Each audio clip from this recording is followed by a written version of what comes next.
Welcome to Dead Scary Stories. If you enjoy these stories, please like, share and subscribe. Also comment where and what time you're watching from. Now lie back, relax and let sleep consume you. The derelict prison stood on the outskirts of town, surrounded by a sagging chain-link fence and overgrown weeds. It had been abandoned for decades, a relic of another time, its crumbling facade streaked with moss and grime. There were stories, of course. Places like that always came with stories. Ghostly prisoners, echoes of screams in the dead of night, and shadows moving where no one should be. I didn't believe any of it. None of us did. We were there to make a documentary, not chase fairy tales. The crew was small, just 5 of us. There was Henry, the director, constantly shouting instructions into his headset. Sarah, the camera operator, lugging equipment as though her life depended on it. Jake, the sound guy, quiet but efficient, and Liz, who handled logistics and schedules. Then there was me, a production assistant, mostly there to carry gear, grab coffee, and make myself useful. I wasn't in it for the glamour, just the experience. We arrived mid-morning, but it already felt like the sun was losing a fight with the clouds. The prison loomed in front of us, its broken windows like dark eyes. The main gate was rusted shut, so we squeezed through a gap in the fence. The air inside the compound was stale, almost damp. The main building rose up ahead, its double doors barely hanging on their hinges. Inside, the air was colder than it should have been. The corridors narrow and lined with peeling paint. The cells stretched out in rows, their bars streaked with rust. Each cell was identical, cramped with a narrow bed frame bolted to the wall and a metal toilet in the corner. Dust coated everything, and our footsteps echoed in the empty hallways. It felt endless, the same layout repeating over and over. We started filming in the central block. Henry wanted shots of the cells, the guard tower, and the graffiti scrawled across the walls. There was a lot of it, names, dates, crude drawings, and strange symbols I didn't recognize. Sarah complained about the lighting. Everything was either too dark or too bright, her camera struggling to adjust. Jake picked up faint sounds on his microphone, a low hum, distant tapping, but he shrugged it off. Old buildings make noise, don't they? We split into 2 groups to cover more ground. Henry and Liz went towards the administrative wing, while the rest of us stayed in the cell block. Sarah was setting up a shot of the upper walkway when one of the cell doors slammed shut. The sound echoed like a gunshot. We all froze. Jake dropped his boom mic, the crash breaking the silence. Sarah spun around, the camera pointed towards the door. It was shut tight, the kind of door that hadn't moved in years. We approached cautiously, the door handle cold to the touch. Jake swore he hadn't touched it, and I believed him. The air felt strange there, almost charged, but none of us wanted to admit it. Henry called over the radio, asking what the noise was, but we played it down. No one wanted to sound ridiculous. We carried on, moving to the lower levels. The cells there were darker, the air thicker with dust. Jake was ahead of us, sweeping the microphone side to side when he stopped abruptly. Sarah's camera light flickered as she panned towards him. He was staring down the corridor, his face pale. When we looked, there was nothing. Just the empty stretch of hallway ending in a T-junction. Jake muttered something about the mic picking up a voice, faint and distant. Sarah rewound her footage, but there was nothing on the audio, just static. Henry came through on the radio again, asking why we were taking so long. Liz had already moved back to the vans, apparently feeling unwell. We didn't want to admit it, but we were starting to feel on edge too. We regrouped in the main hall and decided to film some final shots near the solitary confinement cells. They were at the far end of the building, down a long, narrow corridor. The walls there seemed to close in, the ceilings lower. Jake went ahead to set up his sound equipment. We followed, but when we got there, he was gone. His boom mic and headphones were lying on the ground near the last cell. We called for him, but the only response was silence. The corridor stretched out in both directions, dark and empty. Henry sent me and Sarah back to check the cell block while he headed towards the admin wing. The walk back felt longer, the air colder. We checked every room, every cell, but Jake wasn't there. When we returned to the main hall, Henry was already there, his face tight with frustration. He hadn't found anything. We decided to check the footage. Sarah's camera had been running the whole time, and as we scrubbed through the recording, something stood out. It showed Jake in the corridor, standing near the solitary cells. He wasn't moving, just standing there, the mic dangling from his hand. Then he started whispering, his lips moving rapidly, though no sound came through. His head tilted slightly, as if listening to someone close by. Then he turned and walked into the darkness at the end of the corridor, disappearing from view. The footage continued for another 5 minutes, but there was nothing else. Just an empty, silent hallway. It was nearly midnight when we found him. He was lying on the floor in one of the admin offices, curled up like a child. His skin was cold to the touch, his eyes wide and unblinking. When he came to, he couldn't remember anything. He didn't know how he'd got there or why he was on the floor. There was a mark on his wrist, though, a deep purple bruise shaped like a handprint. We packed up quickly after that. The drive back was silent, Jake staring out the window, clutching his bruised wrist. Sarah replayed the footage again and again, but it didn't make sense. None of it did. The bruise faded after a few days, but Jake never came back to work. The documentary was never finished. I'd been following his streams for months. He called himself Ghost Trigger, a name that always felt a bit ridiculous to me, but his content was addictive. He was the sort of bloke who'd do anything for views. Walk through cemeteries at midnight, spend the night in abandoned factories, and once even strapped a GoPro to his chest and crawled through an underground tunnel system. It was a mix of daft bravery and showmanship that kept his chat buzzing and his subscriber count climbing. The stream that night wasn't anything unusual on the surface. He'd teased it for weeks, an overnight challenge in the Hollow Mere Asylum, a derelict psychiatric hospital on the edge of some forgotten town. I knew about the place from old stories. People whispered about strange experiments and mistreated patients, all the usual urban legend fodder.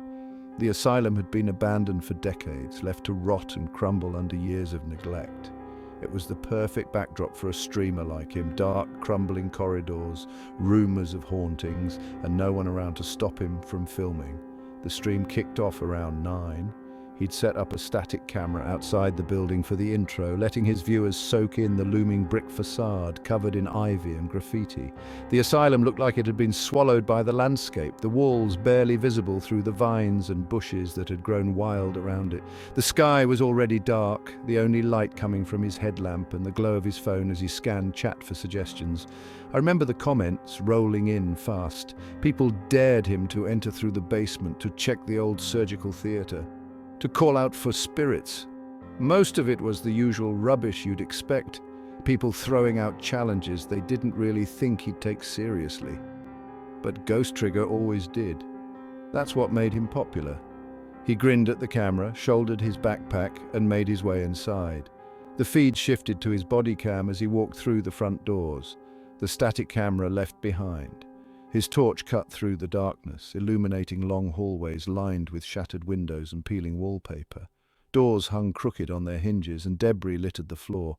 Broken furniture, bits of plaster, and damp patches where the ceiling had given way. His breath fogged in the cold, and you could hear the crunch of his boots with every step. He didn't talk much, only the occasional comment to the viewers about what he was seeing. The chat stayed lively. People joked about the building collapsing on him or spotting a ghost in the background, but then someone commented, "Check behind you." Another followed almost immediately. "There's something there." The messages started coming in faster, overlapping in a flood of warnings. I thought it was the usual nonsense, people trying to freak him out, but then someone clipped it, a still frame from earlier in the stream. I clicked on the clip and my stomach dropped. There it was, clear as day. In the far corner of the screen, behind Ghost Trigger as he moved through the hallway, a pale face peered out from a doorway. It was only there for a second before disappearing, but it was unmistakable. The face was gaunt, the features barely human, with hollow eyes that seemed to absorb the light around them. I typed in the chat, along with dozens of others, trying to get his attention. He glanced at the screen strapped to his wrist, laughed, and turned the camera around to show the empty hallway behind him. There was nothing there, just the open doorway and a few loose boards hanging from the frame. He panned the torch across the walls, even stepping into the room for a moment. It was empty. That's when the bang happened. It was loud enough to distort the microphone, a sudden crash that reverberated through the feed. The camera jerked violently and then it fell. It hit the ground at an awkward angle, the lens cracking but still working. All we could see was the dim hallway, the beam of his torch skewed against the wall. His breathing was loud, panicked, and then he shouted something. I don't know what. It was muffled, frantic. The camera stayed on the floor as the sound of footsteps echoed down the corridor, growing fainter and fainter. Chat went wild.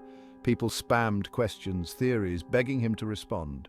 The screen flickered once, and then the stream cut out completely. It didn't come back. The news came out the next morning. Police had been called to Hollowmere Asylum after locals reported strange noises in the night. They found his equipment, his phone, his backpack, the body cam still lying in the hallway, but there was no sign of him. The authorities said they'd continue searching, but we all knew how that would end.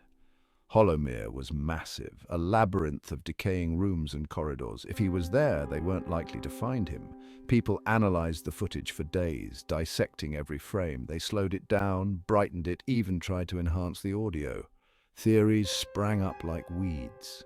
Some said it was a prank, that Ghost Trigger had staged the whole thing to boost his channel. Others swore the face in the clip was real, that he'd disturbed something in that building and paid the price for it. I watched the clip again last night for what must have been the 100th time. I don't know why. Maybe I thought I'd noticed something new, some detail I'd missed, but it was the same as ever, that face, pale and staring, just for a second before vanishing back into the dark. The authorities called off the search after a week. No leads, no evidence, just a cracked camera, an empty asylum and a missing man. His channel's still up though. The Hollowmere stream is archived there, frozen in time. Every so often I see someone comment under it. Do you think he's still in there? I don't reply. The stream went live around 9. We were the sort of group that had come together more out of boredom than real belief. Most of us had day jobs, and ghost hunting was more an excuse to get out of the house on weekends than anything else. We'd been to a few abandoned places, factories, hospitals, the odd crumbling farmhouse, and hadn't found much beyond rats and drafts. But this church was different. People talked about it. St. Mary's had been shut for nearly 50 years, a small countryside church left to rot after a dwindling congregation couldn't keep it going. The locals told the usual stories. Faint hymns heard on quiet nights, lights flickering in the belfry despite no power running to the place, and a few teenagers claimed they'd been chased out by something they couldn't explain. But teenagers say a lot of things. For us it was a new spot and it looked creepy enough in photos. That was enough. We arrived just before dusk, parking on the verge by the overgrown path that led to the churchyard. The building was smaller than I'd expected, a squat stone structure with moss creeping up its sides. The windows were mostly smashed out, the remnants of stained glass framing jagged holes. The front doors hung open, swaying slightly in the breeze. The inside was just as bad. The wooden pews were coated in dust so thick you could barely see the grain of the wood, and chunks of plaster had fallen from the ceiling, littering the floor.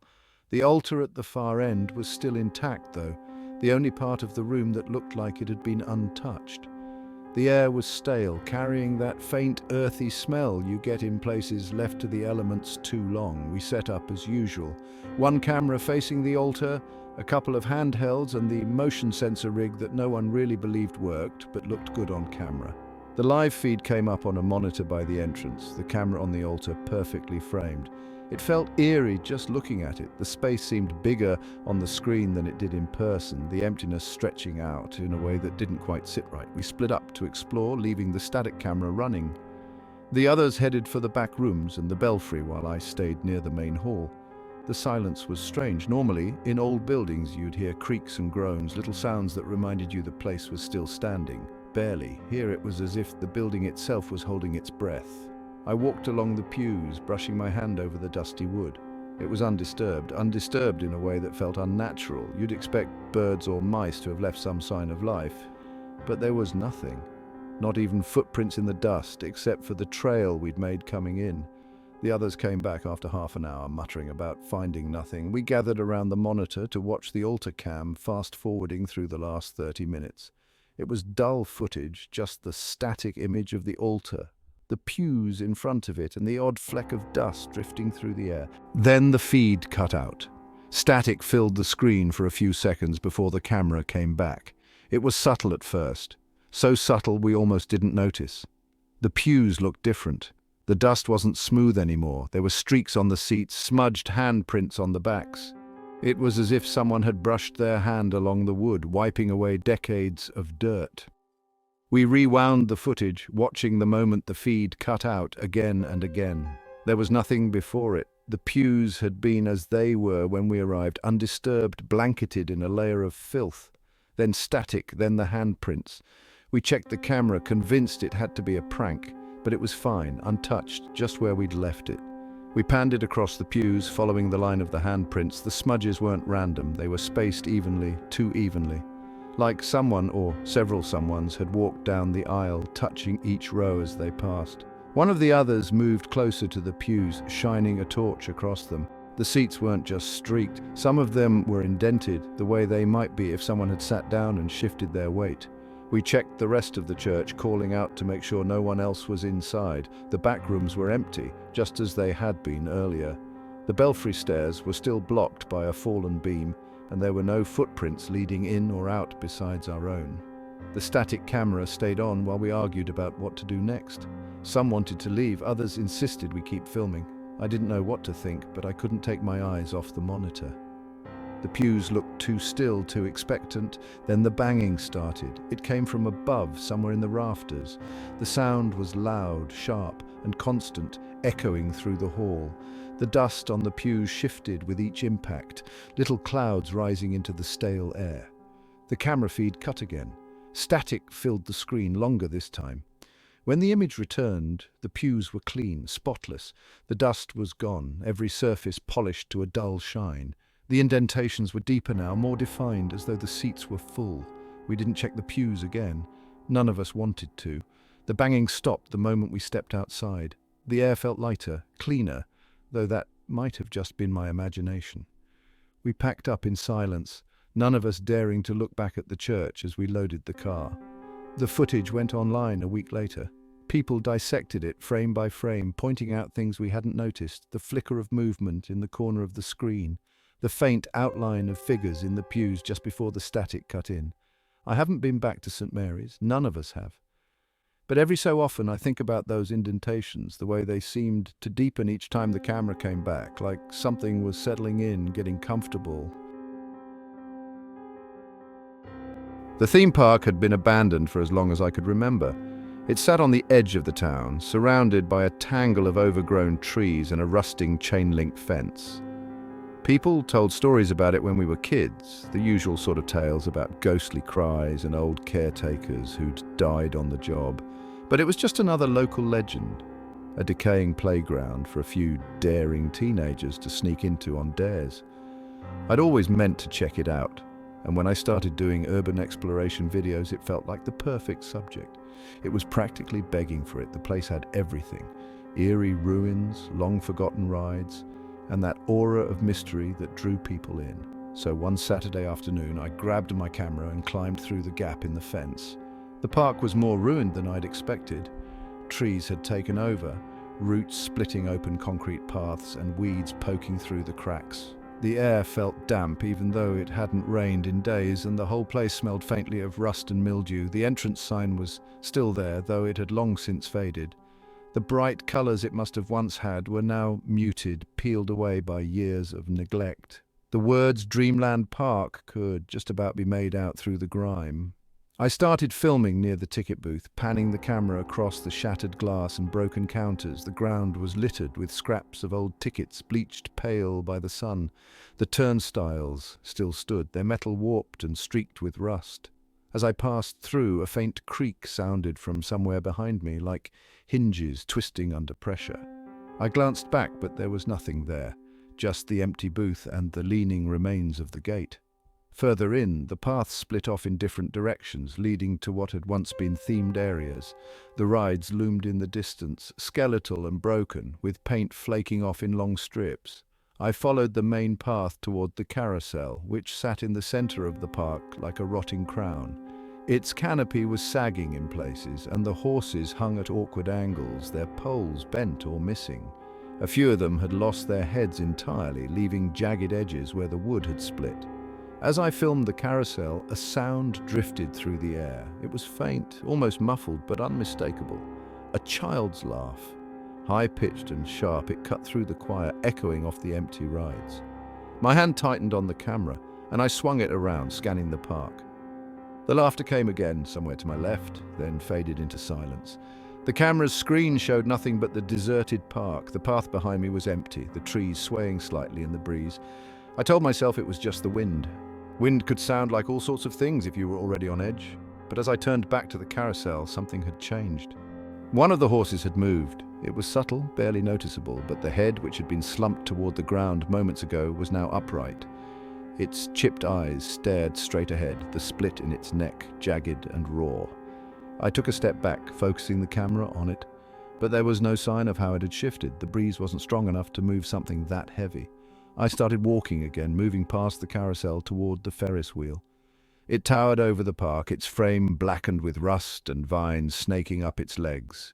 None of the cars were intact anymore. Most hung crookedly, smashed glass scattered below them. The wheel itself was motionless, its gears exposed and broken. Still, as I filmed, I couldn't shake the feeling that something was nearby. That faint laugh echoed in my ears again, even though there was no sign of anyone else in the park. I circled back toward the carousel. Its faded lights glinted faintly in the shadows, the horses motionless once more. I held the camera steady, filming the peeling paint and the splintered wood. Then, without warning, it began to move. The platform groaned as it rotated, the sound grating and metallic. The horses rose and fell, their heads bobbing as if carried by some unseen force. The entire mechanism creaked and shuddered, but there was no power. No engine to drive it. It shouldn't have been possible. The rusted poles, the broken canopy, none of it should have worked. I kept filming, unable to look away as the carousel spun faster. The laughter came again, louder this time, filling the air. It wasn't a single voice anymore. It was layered, overlapping, like dozens of children laughing at once. The sound clawed at my ears, and I took a step back, tripping over a vine and nearly dropping the camera. That's when I saw it. Through the viewfinder, one of the horses was occupied. A figure sat astride it, blurry and pale, its features distorted by the movement. It was grinning, teeth glinting as it turned toward the camera. The face was too smooth, too bright against the decayed surroundings. The carousel spun faster, the laughter building into a deafening cacophony. The camera slipped from my hands, the screen filling with static as it hit the ground. I scrambled to grab it, but the sound stopped as abruptly as it had begun. When I looked up, the carousel was still. The horses hung limp once more, the figure gone. I backed away, clutching the camera tightly. The park was silent again, the air still, but as I turned to leave, I caught sight of something on the path ahead. A faint trail of muddy footprints leading away into the trees. They were small, like a child's, and they hadn't been there before. I didn't follow them. I didn't want to know where they led. The bridge wasn't much to look at, just an old wooden structure stretching over the black water of the river. The kind of place teenagers would use for dares, swearing they'd seen something. It had a reputation, though, and for someone like me, that was enough to visit. People said it was haunted by the ones who had jumped or maybe just fallen into the river below. The stories never agreed on that part. Some swore they heard footsteps on the planks when no one else was there. Others said they'd felt hands brushing against their shoulders as they crossed. It was late when I arrived, later than I'd planned. The moon was hidden behind a patchwork of clouds, and the only light came from the small torch in my hand. I set up my camera just before the bridge, angling it to catch the long stretch of wooden planks that disappeared into the gloom. The beams creaked faintly as I stepped onto them, the sound hollow and sharp. The place was colder than I expected. The air clung damply to my skin, and every breath felt like it carried a trace of the river's chill. I filmed as I walked, the torchlight sweeping across the rails and planks. The wood was worn and splintered, patches of moss clinging to the edges. It smelled faintly of algae and something else, like old wet fabric. Halfway across, the torch flickered. It caught me off guard, the sudden dimming making the darkness feel alive. Pushing in from all sides, I tapped it against my hand, the beam steadying for a moment before faltering again. I stopped, aiming the camera back toward the far end of the bridge. Nothing moved. The trees at the edge of the river swayed faintly in the breeze, their outlines barely visible. Then, behind me, the sound of footsteps. They were soft at first, just faint taps on the wood, spaced unevenly. I turned the camera, sweeping the torch over the length of the bridge. The light caught the railing, the glint of nails in the planks, but no one was there. The sound stopped as soon as I turned. I stood still, listening. The river below was loud enough, rushing and gurgling against the rocks, but the footsteps had been clear. They'd come from behind me, from the direction I'd just walked. The torch flickered again, this time lasting longer. The bridge dipped briefly into shadow before the beam returned, weaker than before. The sound came again, closer, heavier than before. Not faint taps this time, but firmer, as if someone was stepping deliberately on the boards. My chest tightened, and I spun the camera back toward the far end of the bridge. The wooden planks stretched out in front of me, empty. The only movement was the faint swaying of the railing, rocking slightly in the breeze. The air seemed colder now. I could feel it pressing against the back of my neck, an icy prickling sensation that raised the hairs on my arms. I shifted my grip on the camera, aiming it at the empty space ahead, then back toward where I'd come. The torch flickered once more, and I felt the boards beneath me vibrate slightly, as though something had shifted its weight nearby. The sound of the footsteps returned, this time accompanied by a faint scuffing noise like a boot dragging over the wood. My pulse hammered in my ears as I turned the camera towards the sound. The torch caught nothing, just the empty bridge and the faint gleam of the river below. I stepped back instinctively, nearly tripping over the uneven planks. The footsteps stopped again, but the stillness was worse somehow. I felt as though I wasn't alone, though the bridge was as empty as it had been when I arrived. The torchlight flickered once more, and in the brief darkness, I thought I felt something brush against the back of my jacket. A faint, fleeting pressure, gone as quickly as it came. When the light steadied, the bridge looked the same. The planks, the railing, the stretch of water below, nothing had changed. But then, as I turned the camera toward myself, I caught it. In the corner of the screen, just behind my shoulder, there was a hand, pale and thin, the fingers curled slightly as though reaching toward me. It vanished the moment I turned, the torch swinging wildly as I searched the empty space. My breathing was shallow now, every sound amplified by the emptiness of the bridge. The torch flickered one final time, the beam dying completely. My grip tightened on the camera, its small screen. The only source of light now, the sound of footsteps came again, directly behind me, louder, closer. I turned sharply, the camera shaking in my hands as the lens struggled to focus. The recording ended abruptly, the screen cutting to black. They found the camera and torch on the bridge hours later. Both were damp, as though they'd been submerged in the river. There was no sign of me. Their house had been a mess when we bought it. Not a charming mess either, the kind with potential that estate agents like to gush over. This was the real kind of mess, peeling wallpaper, carpets that squelched underfoot, and a kitchen that smelled like it hadn't been touched in decades. But it was cheap, and we thought we could turn it around. We didn't have much experience, but we'd watched enough DIY videos to convince ourselves it couldn't be that hard. We thought filming the process would be fun, one of those before and after projects you see online where everything looks impossible in the beginning, but by the end it's all gleaming white counters and spotless flooring. It felt satisfying to imagine. We had a tripod set up most days, capturing time lapses of us tearing down the old bits and putting in the new. Sometimes, when we were feeling ambitious, we'd hold the camera and talk through our plans for the room. It made the work feel a little less exhausting. The first time we noticed the shape, we didn't even realize it right away. It was in the background of a clip where I was painting the living room. The shot was framed wide, showing the whole room as I worked on one wall. There was a blur in the corner of the screen, near the doorway leading to the hallway. It moved, just a little, and then was gone. I thought it was just compression, something off with the camera settings. We didn't think about it again until a few days later when it showed up in another video. This time we were working in the bedroom. The shape was there again, shifting near the door. Didn't look like a person, not exactly. It was too dark, for one thing, a smudge against the brighter background, like something had been cut out of the frame. We joked about it. It felt ridiculous to take seriously. Cameras glitch, lenses catch things weirdly. There's always an explanation. Still, I couldn't stop myself from checking the doorways whenever we filmed. The shape didn't appear in every clip, just some, always near a doorway, always in the background. The house had started feeling strange at night. I told myself it was just because it was new, unfamiliar, and creaky in the way old houses are. Doors shifted when they shouldn't, and there was always a faint sound of something just out of earshot, wood groaning, floorboards faintly shifting. I tried not to think about it. The shape showed up again a week later in the footage of the kitchen. It didn't just flicker in and out this time. It moved across the shot, disappearing behind the edge of a cabinet.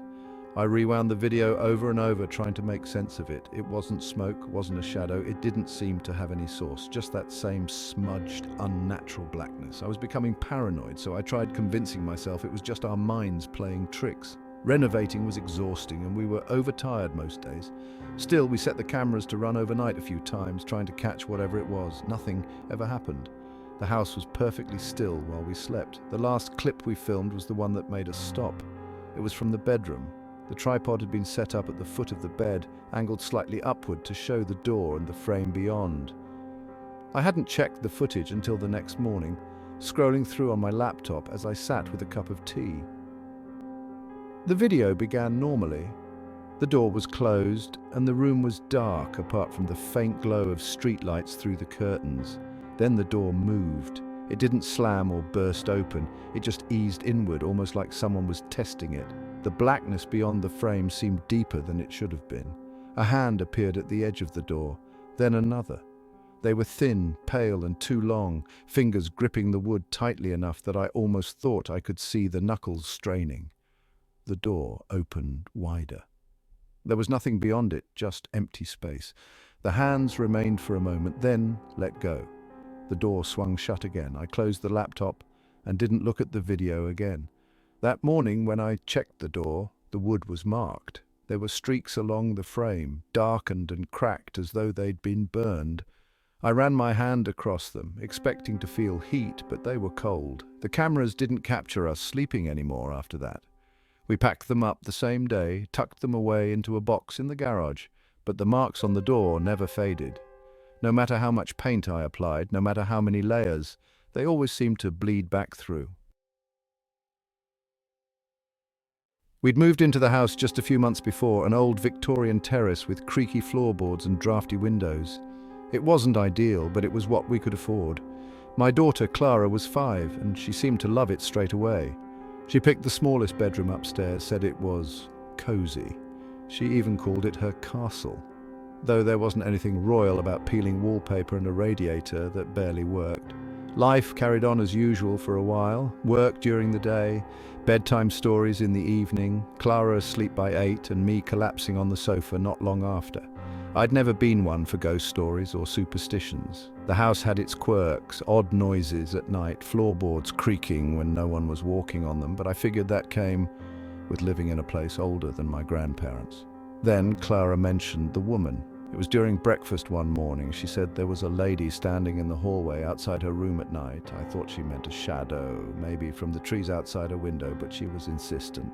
She described the woman as quiet and waiting for something. I told her it was probably a dream, but something about the way she stared down at her cereal afterwards made me feel uneasy.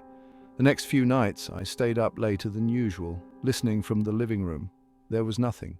No footsteps, no creaks from upstairs, nothing out of the ordinary. I went to bed telling myself it was just Clara's imagination. Kids see things, don't they? But the next morning, she said the woman had been there again, standing in the same spot just outside her door. That was when I decided to set up the cameras. I wasn't trying to scare her, I just wanted to prove to her that there was nothing there. I borrowed an old set of security cameras from a mate at work, the kind with night vision and motion detection. I installed one in the hallway upstairs, pointed directly at Clara's door, and another in her room, angled to catch most of the bed.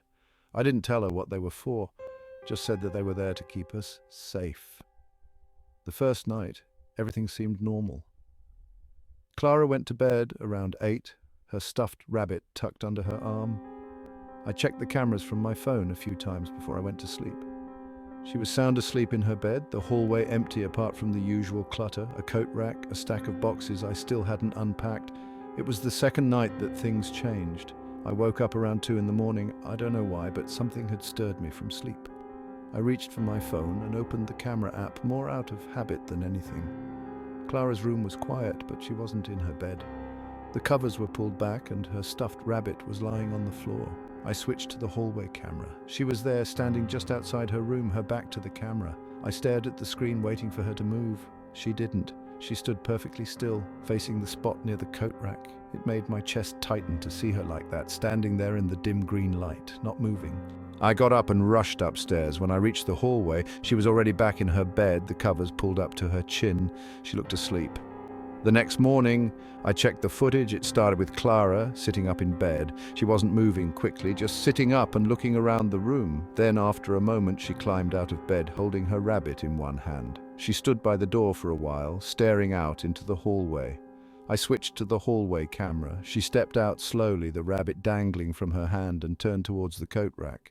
Then she began talking. Her mouth was moving, though there was no audio on the recording. She gestured with her free hand as if explaining something, and then she froze, mid-gesture, completely still. Her head tilted slightly as if she was looking past the camera, but her body didn't move. I checked the timestamp. The footage jumped forward 5 minutes. No fading, no glitch, just an abrupt cut. When it resumed, Clara was walking back to her room, her rabbit dragging behind her. She climbed into bed and lay down. I watched the footage 3 times, trying to make sense of it. I called the mate who lent me the cameras, asking if they'd ever skipped or cut out before. He said they hadn't. The next morning, Clara told me she'd gone somewhere with the woman. She said it like she was talking about a school trip or a visit to the park, casually, without fear. When I asked her where, she just shook her head and said, "I don't remember." I tried to press her, but she wouldn't say anything more. She didn't seem scared, but she didn't seem entirely herself either. She was quiet all day, playing with her toys in silence, her stuffed rabbit never leaving her side. That night, I decided to sleep with the cameras on again. Clara went to bed without a fuss, but I stayed up late, watching the live feed. Nothing happened until just past midnight when the hallway camera flickered. It was brief, a split-second glitch, but when the image came back, I could see something, a shape. Pale and blurry, standing near the coat rack. It didn't move. It just stood there, barely within the camera's range, like it was hovering at the edge of the frame. I stared at it, my skin crawling, but I couldn't make out any features. Then, as suddenly as it appeared, it was gone. I rushed upstairs, but there was nothing there. The coat rack was just a coat rack. Clara's door was shut, her room quiet. I checked the footage again, but the timestamp for the glitch matched the 5-minute gap from the night before. The next morning, Clara was gone. Her bed was empty, the rabbit lying on the floor by the door. The cameras showed nothing. The footage was blank from midnight until 7 in the morning, as if the house had been swallowed by darkness. I found her hours later, sitting outside on the back step. She was holding the rabbit tightly, her face pale. She wouldn't speak, not to me, not to anyone. I asked her what happened, but she just stared past me, her eyes wide and blank. She hasn't spoken since. The old schoolhouse stood on the edge of the village, a black silhouette against the grey evening sky. The locals called it haunted, of course. Every village has one, an abandoned house, a crumbling church, or in this case, a school. I'd heard the stories before I arrived, ghostly children running through the halls. A teacher who supposedly hanged herself in the basement, doors slamming in the dead of night, cold hands brushing past you in the dark, all the usual nonsense. I didn't believe any of it. My channel was built on picking apart these stories, proving them to be nothing more than tall tales or poorly staged videos. I'd done it 100 times before. Set up cameras, spent a night alone, and walked out the next morning with nothing to show but empty footage. The audience ate it up anyway. They loved the suspense, the idea that this time I'd stumble on something real. But I never did. The schoolhouse was just another job. I arrived just before sundown, my car loaded with cameras, tripods, a night vision rig, and a few other bits of gear. The place was exactly what you'd expect. A single-story building, windows boarded up or smashed entirely, the roof sagging in places. Graffiti covered the walls outside, swear words and crude drawings, the kind you'd find in any abandoned spot teenagers used to drink and scare each other. Inside it was worse. The floors were covered in dirt and bits of plaster, and the walls were stained with water damage. Desks sat haphazardly, many overturned, some missing legs. A blackboard hung crooked at the front of the largest room, its surface cracked and covered in chalk scribbles. It smelled like damp wood and rust. The air felt colder than it should have, but that wasn't unusual for a building like this. I set up my equipment carefully, as I always did. Cameras in every room, their lenses sweeping the space. One pointed at the blackboard, another in the hallway, catching the row of doors leading to the smaller classrooms. I kept the night vision rig strapped to my chest, ready to film anything that might happen while I was walking around. The battery-powered lights went up in the larger room, casting long beams through the dust. The first hour passed quietly. I moved from room to room, narrating into the camera, describing the building, the layout, the history. It was nothing I hadn't done before. The equipment buzzed faintly in the background, and my torch lit the way as I walked through the cold, dark halls. The classrooms were empty, apart from broken desks and scattered papers. In one room, the chalkboard was scrawled with faded writing, almost impossible to read. I returned to the main room to check the footage. That's when I noticed it. The camera facing the blackboard had turned off. I frowned, crouching down to check the battery. It was drained completely, even though I'd replaced it less than an hour ago. I switched it out, turned it back on, and carried on. A technical glitch, that's all it was. The second hour passed differently. It began with the sound. Faint, high-pitched, like someone crying far away. I paused in the hallway, the night vision camera on, sweeping the beam across the walls and doors. The sound faded before I could pinpoint it, but I made a note to review the footage later. Then the doors began to move. The one at the end of the hall creaked open slightly, just enough for the light from my torch to spill through the gap. I walked towards it slowly, my boots crunching on the debris. The room was empty. The desk near the back was upright, a single chair tucked neatly beneath it. I turned, leaving the camera running as I backed out. When I reached the doorway, the desk let out a loud scrape. I whipped around, the camera aimed straight at it. The chair had moved out from under the desk by a foot or two. The battery indicator on the camera started flashing. I swapped it out quickly and went back to the main room. The crying sound came again, louder this time, echoing faintly through the halls. My breath came faster, my chest tightening. I told myself it was the wind, or maybe a bird somewhere outside. That's what it was, it had to be. I decided to pack up early. I wasn't afraid. I'd spent nights in worse places than this, but something about the sound, the doors, the chair, it was different. I didn't need the footage badly enough to stick it out. I walked back down the hallway to collect the cameras, but before I reached the end, a door slammed shut behind me. The sound was deafening in the silence, and I turned quickly, the torch swinging in my hand. The door was closed tight. The camera I'd placed in that room was still recording, the red light blinking faintly through the glass. I stepped forward, heart pounding, and reached for the handle. It wouldn't budge. I leaned my shoulder against it, pushing hard, but it was as if something on the other side was holding it shut. Then the sound came again, crying, louder, closer. I stumbled back from the door, the torch shaking as I pointed it down the hallway. The crying stopped abruptly, replaced by the sound of footsteps. They were coming from behind me, moving quickly, and I spun, the torch beam cutting through the dark. There was nothing there. I ran back to the main room, grabbing the cameras as I went. My hands fumbled with the tripods, and I nearly dropped one as I stuffed it into my bag. The night vision rig on my chest blinked red, the recording still active. I was halfway to the exit when the final door slammed behind me, cutting off my path. I turned, the night vision camera catching the scene as my torch flickered and went dark. The beam of the camera showed the room bathed in green, the walls warped slightly by the lens. Then from the far end of the room a shape appeared. It moved quickly, just outside the range of clear focus. Two pale hands stretched into the frame, reaching for me.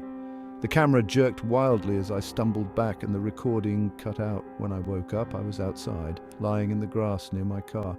My gear was scattered around me, the night vision rig broken. I couldn't speak for hours. When I finally reviewed the footage, the last thing on the tape was those hands. They reached forward, gripping the camera before the screen went blank.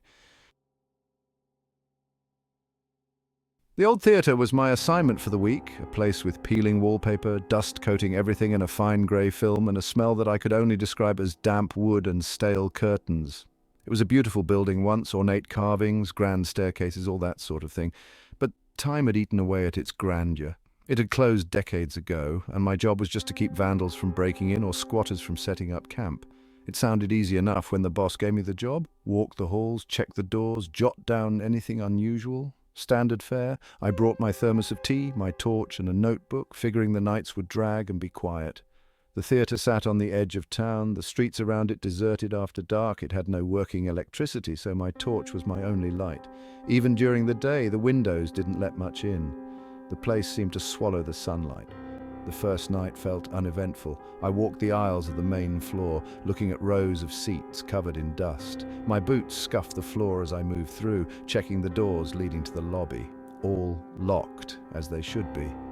I shone my torch up to the balcony where the posh seats used to be. Empty, as expected. It was colder there than I thought it'd be, but that made sense. Old buildings always have drafts.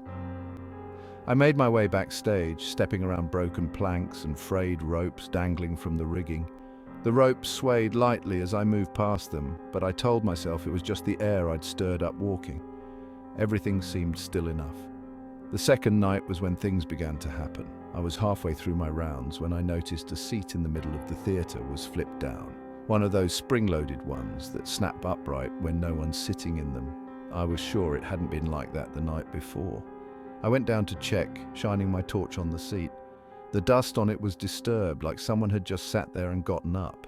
I didn't touch it, just wrote it down in the log and moved on. Backstage felt different that night. My torchlight caught movement above me. Just a flicker, like something darting behind the ropes in the rafters. I held the light steady for a moment, scanning the area. Nothing. The ropes didn't sway this time. I stayed there longer than I meant to, just staring up. But eventually, I forced myself to move on. By the third night, I wasn't so sure about this job.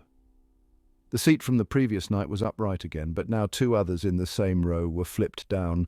The dust was disturbed around them, almost like footprints leading to and from the aisle. My torch flickered as I tried to get a better look, and for a moment I thought I could see shapes in the balcony seats. When I aimed the beam directly at them, they were gone. The air felt colder than before, enough to make me shiver. Backstage was worse. The ropes swayed again, this time before I even got near them. I stepped cautiously around the planks, the sound of my boots muffled by the faint creak of the rigging above. I didn't see anything, but I couldn't shake the feeling that something was moving up there, just out of view. I was sure I heard faint footsteps, soft, light, as if someone were pacing on the catwalk above.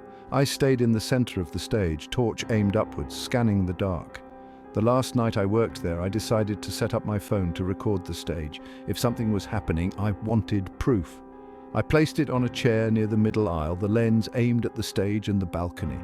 I kept my rounds the same, starting in the lobby and working my way to the main floor. When I entered the theatre, my phone's light was still on, a faint blue glow against the seats, but something was wrong. The row I'd been documenting was completely empty now, all the seats upright. Dust motes swirled in the beam of my torch as I stepped closer. The air was cold again, colder than it had been before. I didn't even write anything in the log this time. I just wanted to get backstage and finish quickly.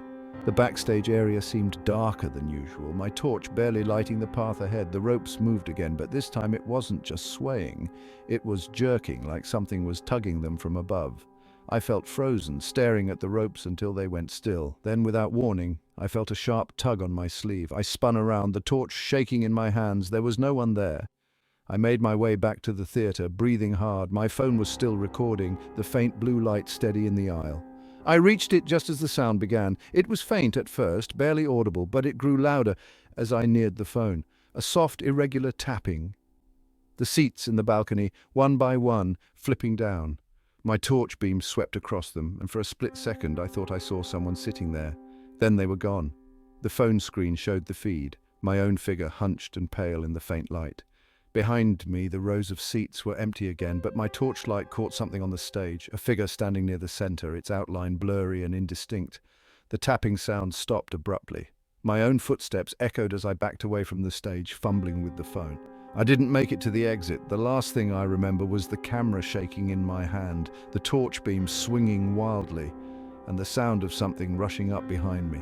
The footage I reviewed later cut to static just as the torch hit the ground. They found me in the basement the next morning, sprawled on the cold floor, my torch lying nearby. My head ached and my clothes were damp from the puddles. No one knew how I'd gotten there, not even me. The recording on the phone was mostly useless. But in the final moments before the static overtook the screen, the blurry figure on the stage seemed to step forward. The abandoned hospital loomed ahead, its broken windows glinting faintly in the moonlight like jagged teeth. The others had already gone inside, their torch beams cutting jagged lines across the peeling paint and graffiti-smeared walls.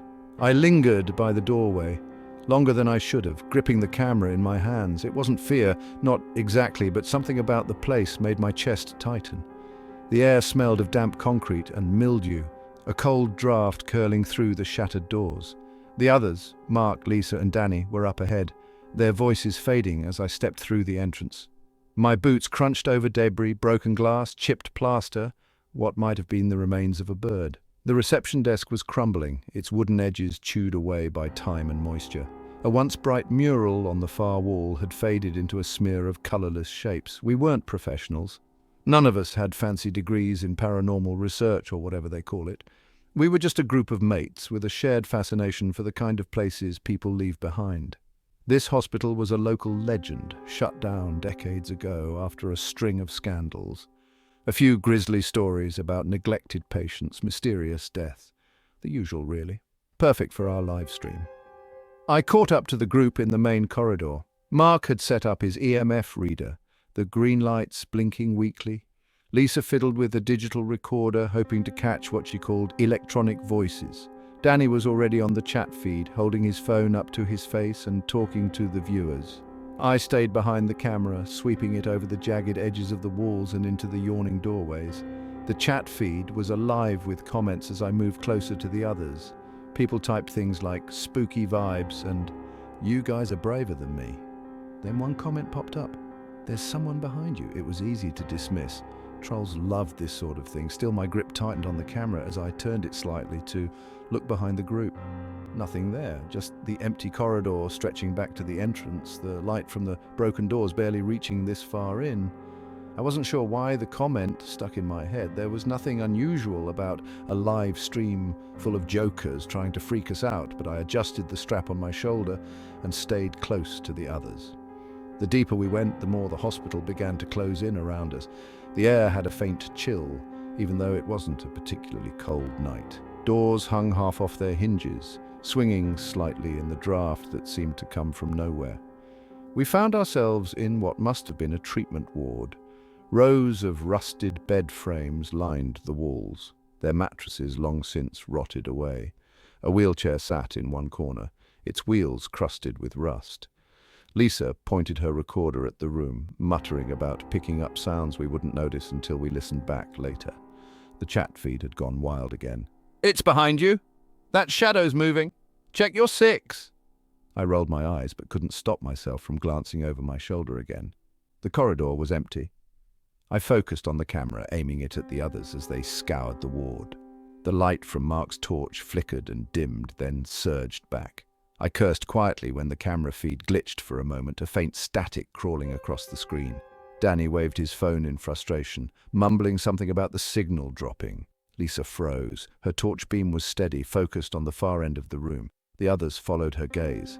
A faint noise echoed through the ward, a dragging sound, almost too soft to register. I swung the camera towards the source, my breath catching as I realized the sound wasn't coming from any of us. The wheelchair in the corner had shifted, now angled slightly towards us.